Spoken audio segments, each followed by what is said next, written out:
Hi everyone. I'm La. I am originally from New Zealand, as you can probably tell from my slightly strange accent. But I fell in love with a British woman, so here I am. Thank you.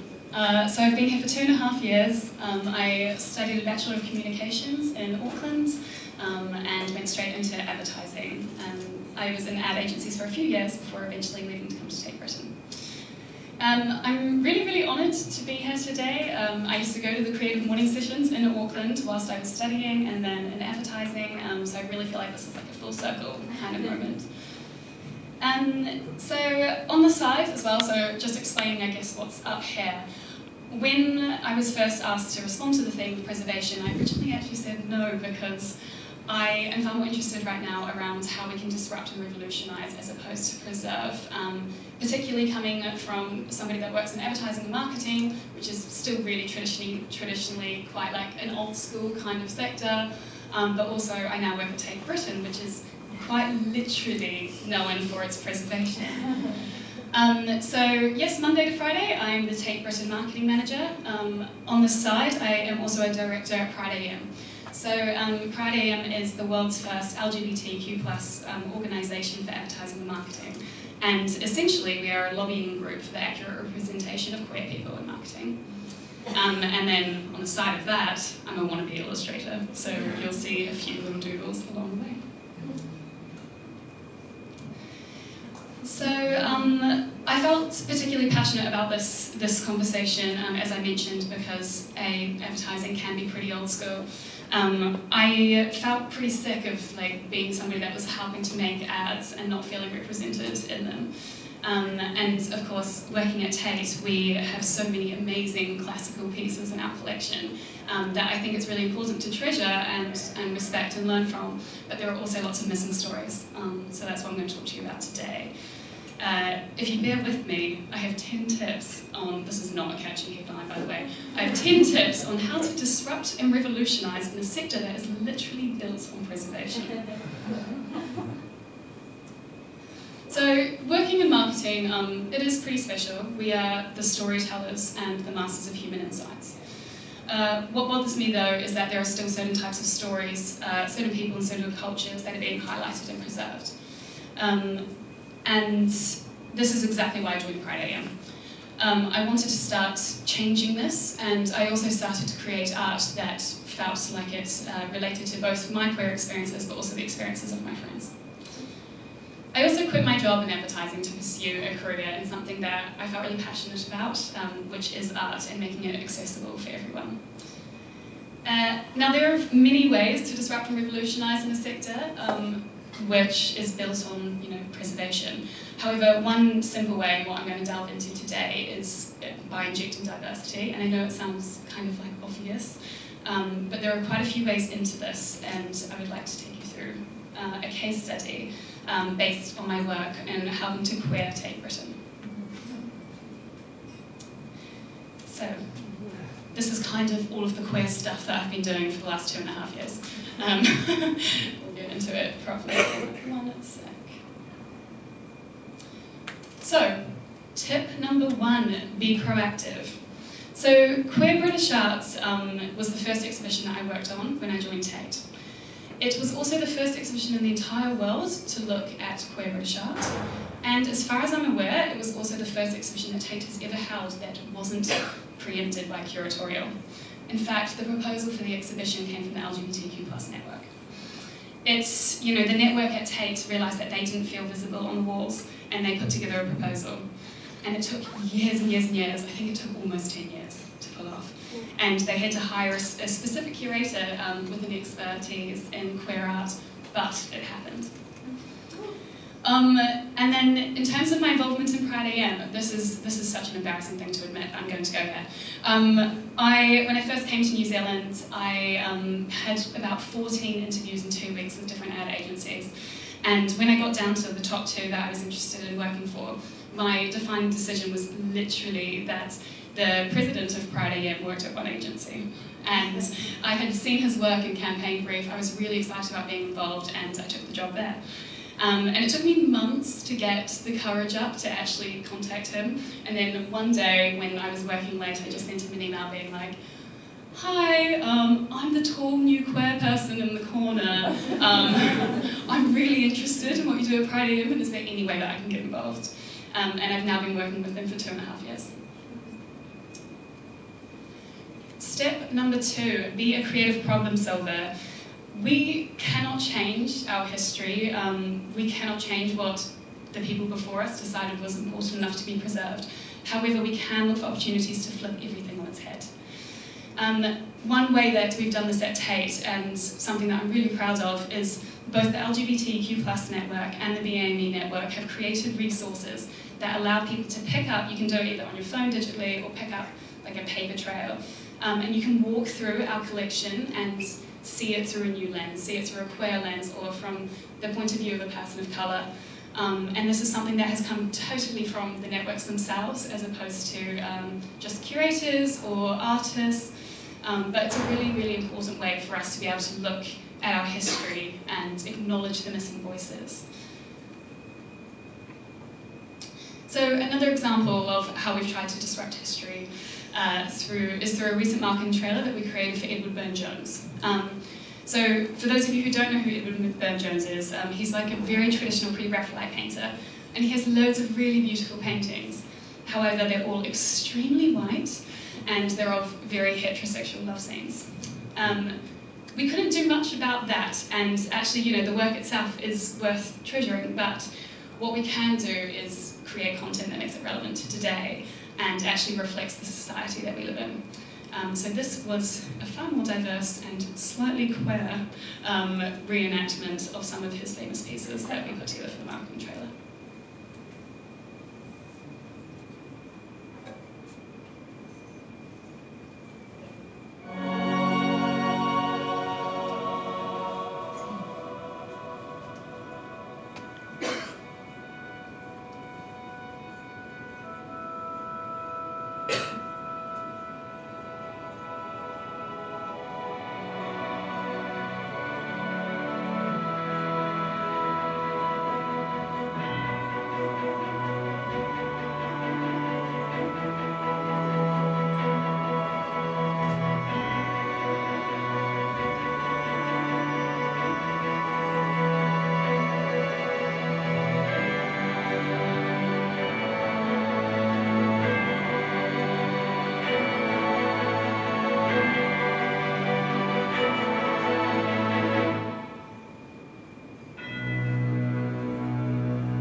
So it's probably no surprise that this was one of the most popular trailers that we actually put out in the last few years, and that we saw a slightly more diverse audience than our standard Tate Britain demographic.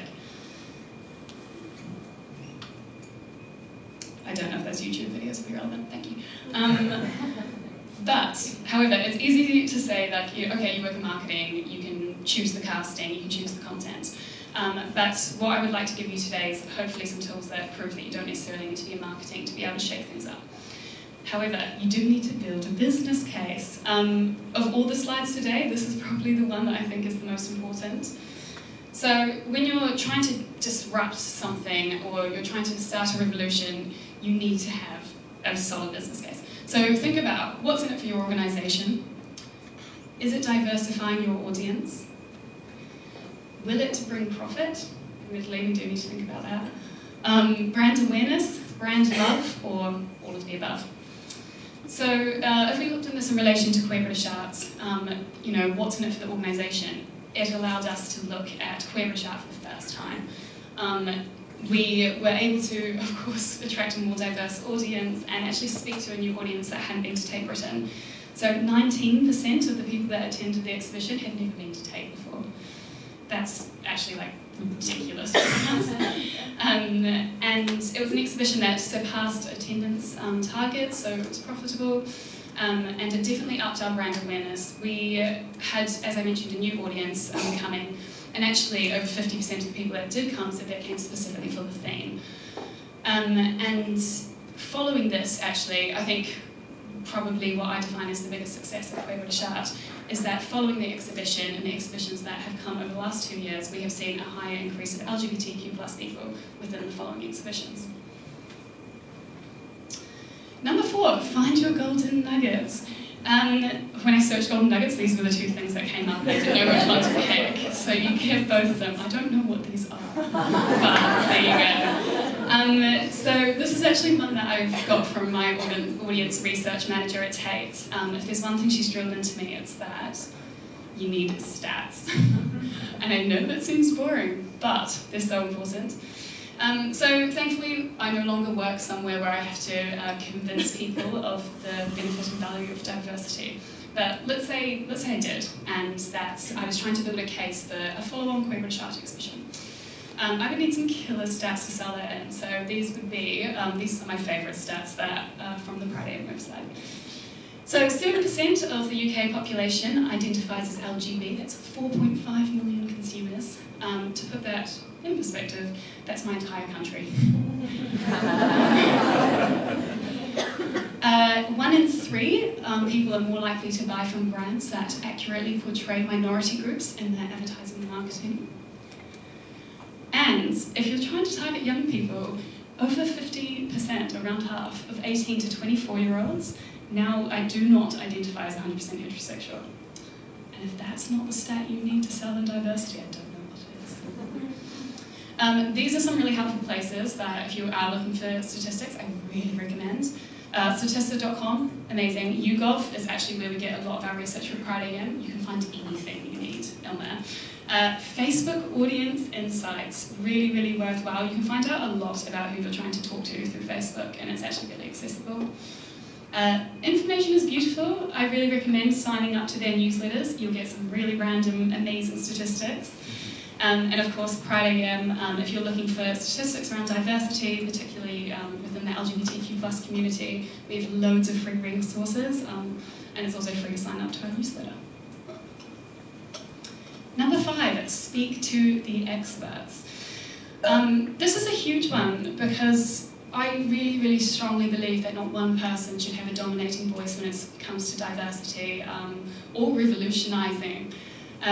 You know, I might be a queer person, but I have no idea what it's like to be a trans person of colour. And nobody should try to know what the other lived experience is like. You should actually talk to them. You should get a community involved. So these pictures are from Queer Now. So Queer Now, for those of you that don't know, was a one-day festival that actually came from Queer British Art. So it started in 2017, and we partnered with Pride in London to put on a day of workshops and talks and artist performance looking at queer art.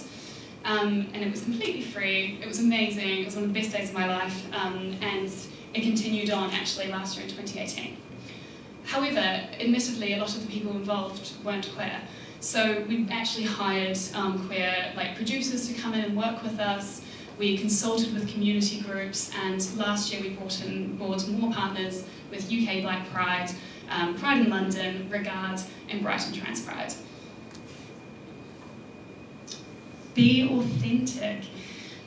This is a really big one as well. I think even if your own motivations are authentic and you really do mean best, what you need to think about where your organisation is at, and if somebody was going to look into your organisation and their motivations, would we see that they're authentic?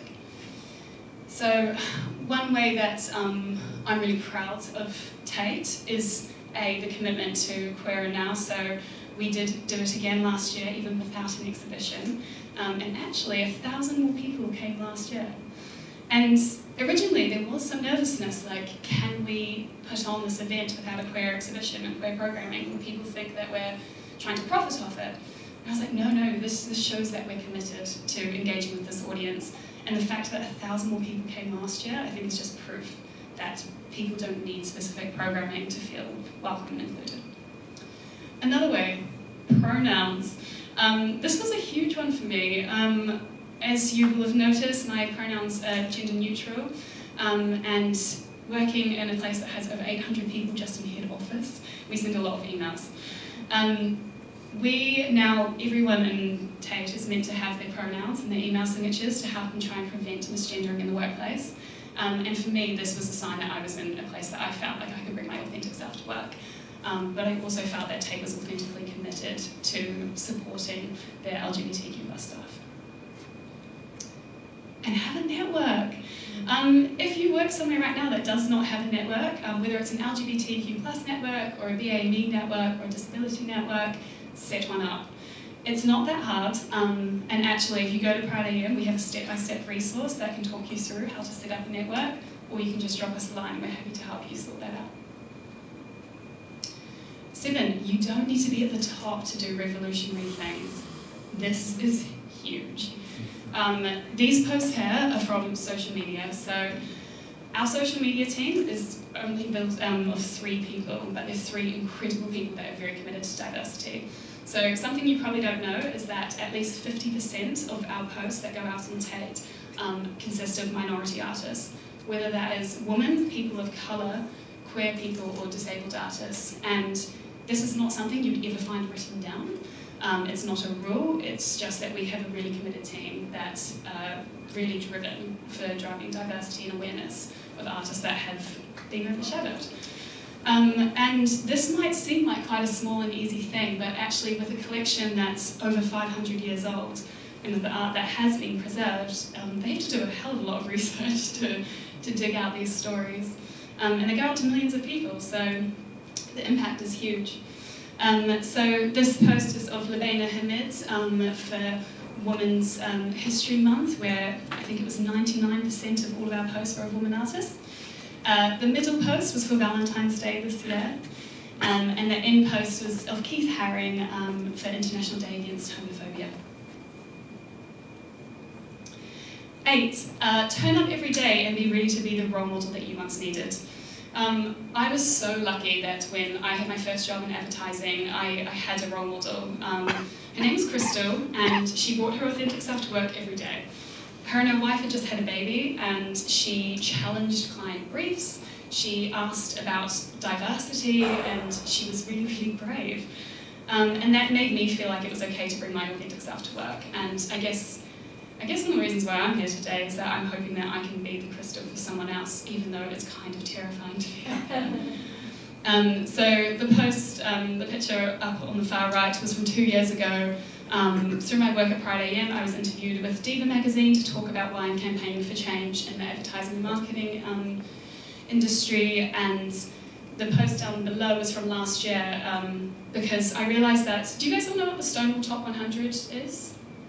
Some knows? Okay, so Stonewall Top 100 Index is essentially a list of all of the organisations and employers that are fulfilling their commitment to their LGBTQ+ staff, and it's ranked. And I think there's this common misconception that in creative industries, we're really committed to diversity. But actually what I realised when the list came out is that not a single advertising or media agency had made the top 100 list, which is kind of insane. So I went out with that and partnered with a PR company and tried to get that message out there.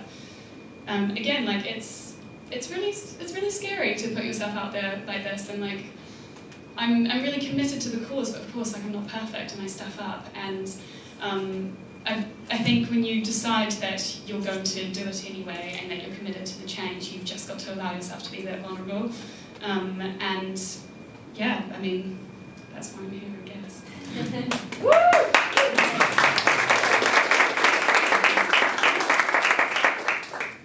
Number 9, before I get teary. Number 9, so evaluate.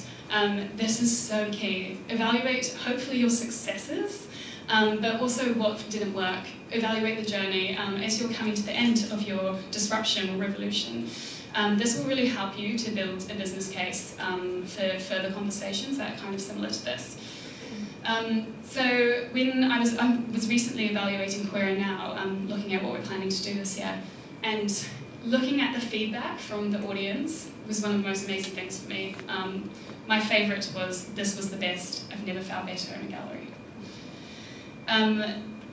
In my opinion, Queer Now has been one of the biggest revolutions and disruptions in a British cultural institution. in the last few years at least. And again, I think that the fact that more and more people are coming each year, even without the queer programming, proves that there is a need for this and proves that it works. But you do need to evaluate. So yeah, keep a track, try and get audience feedback, take photos, try and capture the moment, but take the time and space to just step back afterwards and think, how did this work? Was it successful? What would I do next time? And 10, do it all over again. Don't stop once you've had one, like think about what's next. I promise you there will always be opportunities and challenges that you'll come up against that you have the possibility, no matter who you are, no matter what your role is, you have a voice that you can use and you will always, always, always be able to find the next project, the next thing to disrupt. It's just about looking for it and finding an army and continuing on this journey. So, to summarise, my 10 top tips, God, this really is not concise. 10 top tips on how to disrupt and revolutionise in a sector that is built on preservation. 1, be proactive. 2, be a creative problem solver. 3, build a business case. What's in it for them? 4, find your golden nuggets, statistics. 5, speak to the experts. 6, be authentic. 7, remember that you do not need to be at the top to revolutionise. 8, be the role model that you once needed. 9, evaluate. And 10, do it all over again. Thank you so much. This has been terrifying and exciting and nerve-wracking, but I'm so glad I did it, and thank you for all the smiling faces coming back at me. I've really appreciated it, and I feel really